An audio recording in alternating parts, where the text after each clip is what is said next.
এই হলো ধানের ব্যবসায়িক। কালকা ধান বেচেছি এক রেটে, আজকে কত 20 টাকা কম। মেয়াজটা কেঙ্গা লাগে, তো ধান বেচতে বেচতে কেঙ্গা দাম কমে যায়। বাজার 2 দিনের মধ্যে 40 টাকা উঠিছে, এখন 2 দিনে আবার 40 টাকা কমে গেছে। এটা আমাদের কি দোষ? কি দোষ মানে? আমরা বাজার যত বেশি হবে তত ভালো।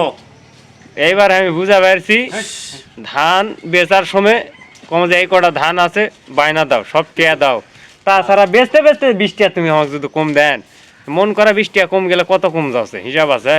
আমরা ঘরত টাকা দিয়ে কিনেলে আর ব্যাকি বেশি, তাও আমাকে কত টাকা লস যায়।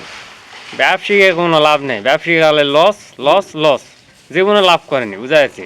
তারপরেও ব্যবসায়িক এত বড় একটা বিল্ডিং করছে, দেখো কি বড় বিল্ডিং, এক লাভ নেই, খালি লস লস করেও এত বড় বিল্ডিং করেছে, লাভ করলে কি করলে হয়নি বোঝো।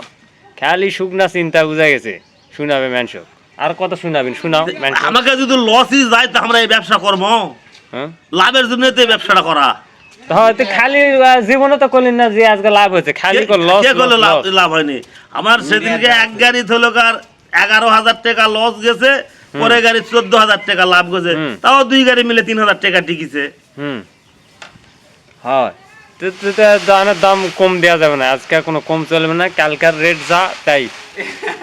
কি একদিনের ব্যবধানে যদি কোন যে কম কম, তাহলে এলে হবে। সরকার সরকার কাক করবে, সরকার আছে দেশত, তারেক জিয়া সরকার আলছে, কেবল দেশ ঠিকঠাক না করতেই ব্যবসায়ীরা সব জোরে লাউছে টিয়া বসা।